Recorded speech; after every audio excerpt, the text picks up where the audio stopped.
Almost 2 years ago, I became a digital nomad in Spain, and that's what has allowed me to be here and have my residency. And today, I'm going to tell you a little bit more about this. Hello everyone, how are you? And welcome back to my channel. I hope you're all doing great. And well, I invite you to subscribe and all that because this video is going to be good. Well, here we are. I'm on my first summer trip and vacation, but wherever I go, I always bring my things. Because I'm a digital nomad, I can travel, but work comes with me wherever I go. That's the benefit of being a digital nomad. You may wonder, what is a digital nomad? What do you do as one? How has your experience been in Spain? Is it true that you can travel and keep working from wherever you go? Because, well, that's part of the concept of being a nomad. There are several types of nomads. There's the traditional nomad, which refers to people who move from one place to another out of necessity. But in my case, I'm a digital nomad. In fact, I got my residency and my papers in Spain thanks to being a digital nomad and my job. And being a digital nomad means being someone who works remotely, usually over the internet. And they take advantage of this benefit and this freedom to live in different places. In my case, I do have a fixed residence, but I have quite a lot of freedom to move around. And since my work is here on the camera, on the computer and all that, I can be here on vacation and still keep working. Work matters, but rest is important too. In this video, I'll share how I became a digital nomad, since I may have mentioned it before. But every day on social media, I get people writing to me, how do I do it? How did I do it? Which documents did I need to submit? How did I handle arriving in Spain without papers? What is life like as a digital nomad? I'll also give you some tips or advice in case you want to start this lifestyle, what you need to know. So, let's get started with today's video. I'm doing some small jobs, but I'm in Mallorca. In fact, I'm going to be making this vlog, talking to you while I enjoy a little vacation in Mallorca. The benefit of being a digital nomad, I'm not going to pretend life is perfect. Every job requires sacrifice. This one is more comfortable than most, so I can't complain and am always grateful for the opportunity. But it's not that easy to achieve this and get here, and above all to maintain it. Maintaining it is actually the hardest part. Obviously, I live alone in Galicia. I have friends there, but I don't have family. The places where I have family in Spain are here in Mallorca, in Barcelona, and in Tenerife. I have cousins I love who are close family, but ultimately they have their own lives and have been here longer than I have. I chose not to visit these places because they're usually much more expensive. There are many job opportunities due to high tourism on the islands, and even more in Barcelona. But at the same time, things were very expensive, so I decided to go to Galicia because it was a more affordable place. To start with, I don't know, that's just how I analyzed it. And also because my friend, who was the one who helped me come to Spain with the paperwork and that kind of thing, lived there, so I just decided to go there. But I come to Mallorca a lot. I come 2 or 3 times a year to visit my family, the ones I have here in Spain. And honestly, it feels like being at home. Here it's warm, there's a lot of warmth. It's not that it reminds me of Cuba, because obviously that's much prettier, better taken care of, it's something else, but it's warm. My immigration story, I think, from a while ago, do you know it? I came to Spain on a tourist visa, right? In this video, I'm actually going to talk to you about how I became a digital nomad and everything related to being a digital nomad, how I came to Spain on a tourist visa. Want to know how? Check with the embassy, make an appointment, and follow their instructions. Many people ask me how I went to Spain. Well, by getting a visa, applying for a visa, that's how I came. How can you do it? Schedule an appointment, provide what they request, and then it's up to luck and having your documents ready to see if you get approved. Once I got here, I only had a visa for 15 days, and then I stayed for about a year without documents. But I always had this option that in the year I came, which was already 2023 when it started, 2023, this digital nomad visa started, and I think it was new at the time. And my friend, who is really sharp with these things, told me, look, you work in social media after all, right? We could apply for this visa for you so you'll have your papers and digital nomad residency. Now let's see what this visa requires and what you need to fulfill. But by the way, today I'm in Alcudia and there's going to be a Roman festival here today. I'm dressed in white and beige, so that's my color palette. We're going to explore the festival and I'll share more as we go. Let's see what happens. It's vacation day in Mallorca. I spent today at the beach. The beaches here are incredible. I'm already getting tan because in Galicia it's a bit hard to get a tan, but I'm sunburned, red, because today I didn't leave the beach. Literally, I spent the whole day sunbathing. Even though in Cuba we hate the sun, we run away from the sun, here I actually like the sun now, I love it.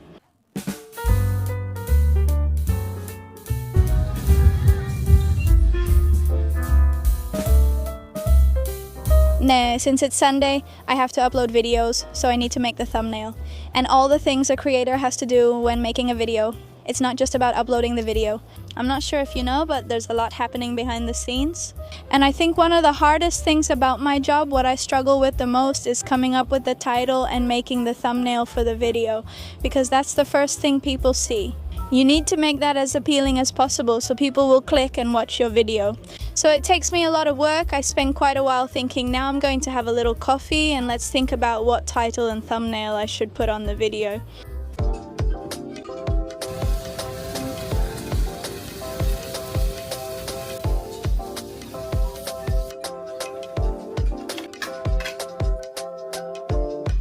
This beach is called Alcudia Beach. It really reminds me a lot of Varadero, Cuba, because the sand is very white, it's blue, and the water is warm. I love it.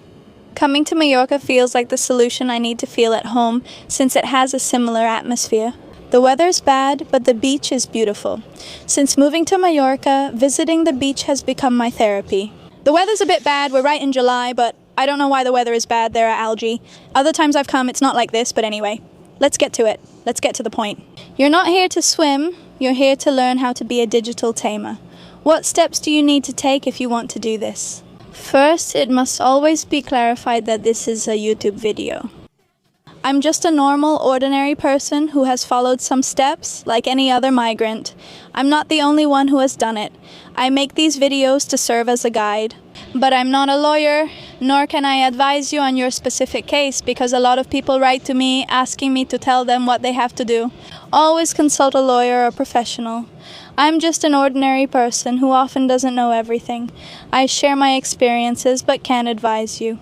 Maybe your experience coming to Spain was different from mine, so I don't have that knowledge. This is just a guide to show you what's possible and how to do it. But I'm not the professional who's going to solve that process for you. Always consult a lawyer, as I did. I reached out to recommended lawyers from Sevilla. If you'd like, I can share their names. I'm not being paid for this. I'm recommending them because they managed the process well and were very attentive. This is a visa or residency that allows non-European Union citizens to live in Spain while working, in different ways. Do you see your boss at your remote job?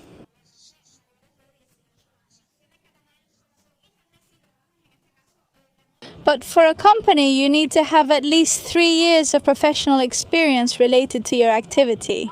Is there a minimum income limit that I have to meet? I'm not sure, but it has to be a bit more than the average salary in the country. For example, in Spain, it's a certain amount. You have to earn more than that, but I don't remember exactly what the amount is. In Spain, you need valid health insurance. For example, I was required to provide a criminal record certificate from my home country and a passport valid for at least 1 year. In my case, it was a bit unusual because at that time I didn't have my documents, but I had an application in process. I don't know, it's like you have to have legal status. I didn't have that legal status, but I was in the process of applying for residency, and I think that counted for me. Other people who also work in social media have asked me, how do you get the contracts? Because obviously you have to show your work contract. For YouTube, I remember downloading the terms and conditions you agree to when using the site or any social network. That acts as your contract since YouTube doesn't provide one like a regular company or workplace. So I had to download those conditions that I accepted, the terms and conditions, that kind of thing, which is like your contract with YouTube, so to speak. That's what I showed my lawyer and he presented. To apply for this digital nomad visa, you can also apply for this visa from your home country or while you're already here. In my case, I did it while I was here. It's very difficult. I think that applying for it in my case, which was in Cuba, from Cuba, would have been quite difficult, and I think it was easier to apply for it from here, from Spain itself. And they will give it to you for 3 years. I was given this residency for only 3 years, but you can renew it. I keep saying visa, but it's actually a 3-year residency. Honestly, it has been a great opportunity for me because it's what has allowed me to stay here in Spain. It allows me to live and work legally in Spain. As a remote worker, I'm self-employed and responsible for paying taxes and related tasks. You have access to the entire Schengen area and it's easy to travel throughout Europe with this residency. I think what it cost me to get this residency at the time, I don't know how much it costs now, but at the time what it cost me was, it cost me 500 euros to do the whole process. Right now I only know this is what it cost me. But maybe it won't cost you the same. Maybe you'll do it with other lawyers. Maybe the price has already gone up. You know how things change from year to year. Now, the pros and cons of residency as a digital nomad.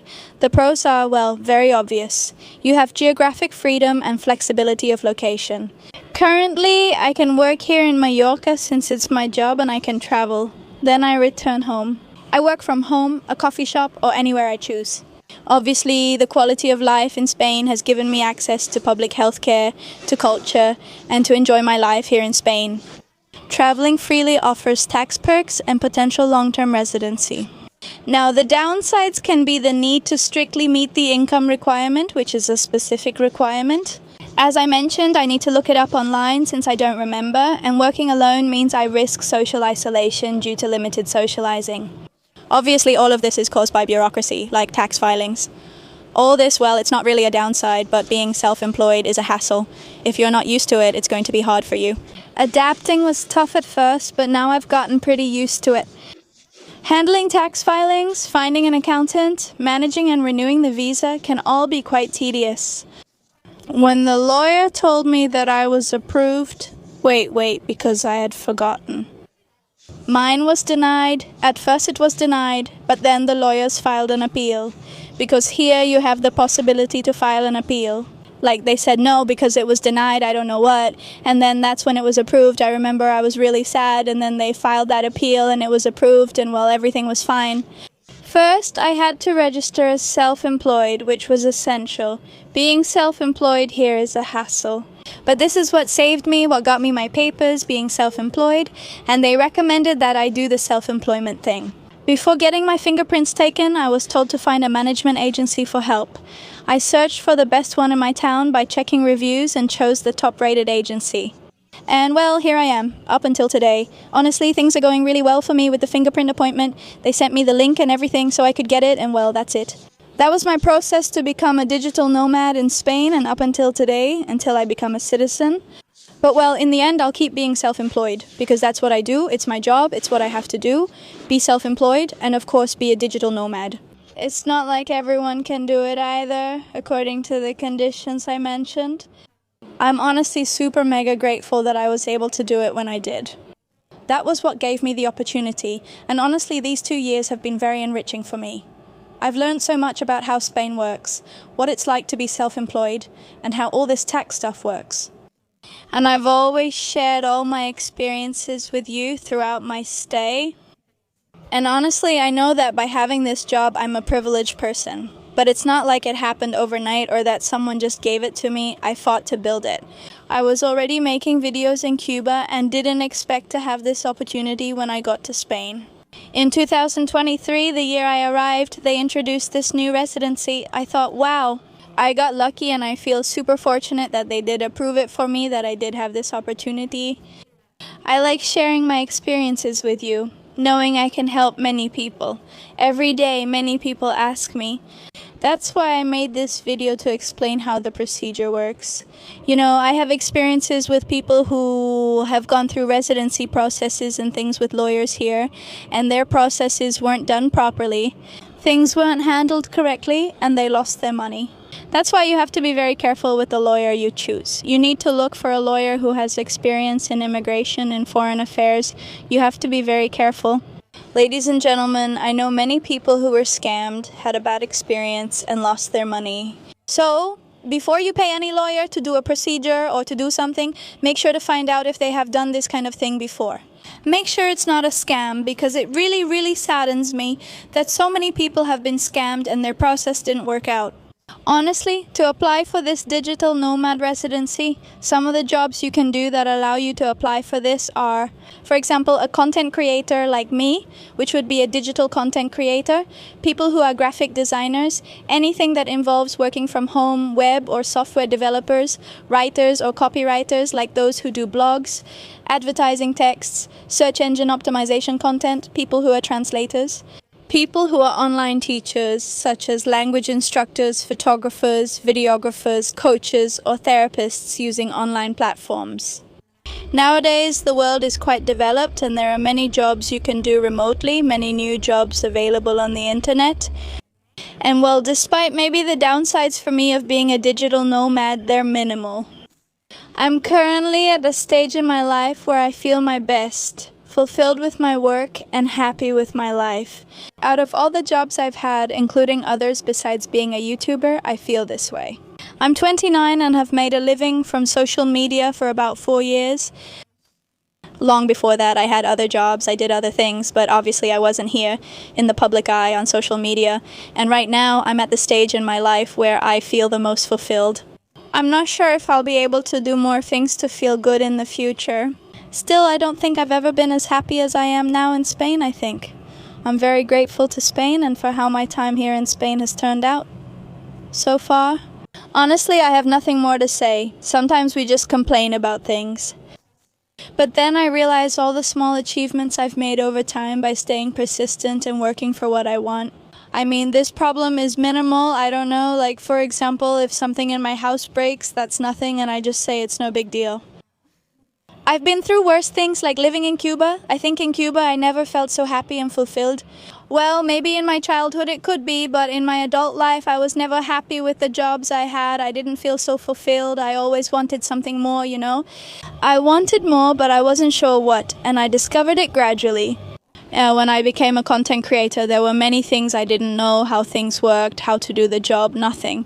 And coming here to Spain, I also didn't know how things were, how the legal side of this whole process worked.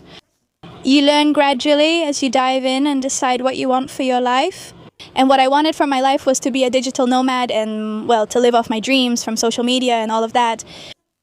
There are some people watching me from another house and I feel a little embarrassed even though they see me like this, talking and everything. I'm very shy with people like that in real life. I'm not very sociable. I'm sociable with my friends when I feel comfortable, but when you greet me on the street I might get really serious or something. But it's not because I'm a bad person or rude or anything, it's just that I get embarrassed, like I don't know what to say to you, maybe. You think you know me from social media, but I don't know you. Because I don't know who you are, I see your little names, your comments, but I don't see your face, I don't know who you are. And it's harder for me in that sense, so being a digital nomad, I could say that it's been like something that has fulfilled all my dreams, what has allowed me to live in a way that I like. I think it's very important and it's also very difficult to work and at the same time do something you like. It's very, very difficult. And even though sometimes I complain because this job really wears you out mentally, you know? Because staying creative and catching the attention of you who watch us is the hardest thing. It's the hardest thing to stay on this path. But at the same time, I try not to complain because I've had a life so far here in Spain, an incredible stay in Spain. As I always say, I'm very happy and grateful in Spain and wouldn't leave. It's very hard to find and do something you're passionate about and at the same time be able to make a living from it. It's very hard. Many people long for that but can't achieve it. For a long time, I also felt lost and unsure about what I wanted to do with my life. I recently got this opportunity and do my best to care for it, looking after you all, the content, and striving to improve daily, so that I can keep being a digital nomad longer. If I can't someday, that's fine. But I'll always remember this time as a really beautiful stage, full of freedom, especially the freedom to move around and go wherever I wanted. And even so, keep working, always looking for a new video idea for you all. And just like I'm a digital nomad in my work, there are other people who do different things as digital nomads too. I imagine they have similar experiences since the job offers a lot of freedom. Do you enjoy being your own boss? I'm not going to give you that typical speech about being your own boss. Honestly, I don't really like those. I think that everyone here follows their own path and has, well, a purpose maybe in life or a talent they can develop. But it's not just about selling you a little course. I think you have to work hard for what you want, for what you desire. I have a cousin here who doesn't let me develop my ideas. I want to get deep here, but he literally won't let me. I hope you enjoyed this video and found it interesting and informative. I, as always, try to inspire you, to help you, to give you information, but as I always say, always seek the help of a professional. If you want to become a digital nomad, whether inside or outside the European Union, always find a trustworthy lawyer instead of one who might scam you. Honestly, I feel sorry for people who have been scammed, possibly because they didn't know how to do the job properly. I don't know, but it's really sad, so be careful, subscribe, it's totally free, and please like this video too because that helps me a lot. What a wonderful sun. I love this island, and you should appreciate any country that welcomes you. Always behave, follow the laws, and stay legal, as I always say. Also, be grateful for life. Every morning we should wake up and appreciate the good things we have. The only thing I was telling you about what I don't feel 100% fulfilled about, maybe it's not having my family here with me, if they were here and I had this job out there. Happy overall, but I feel like something's missing. You can't have it all in life. That's it. See you next week with a new video. Bye. Thanks.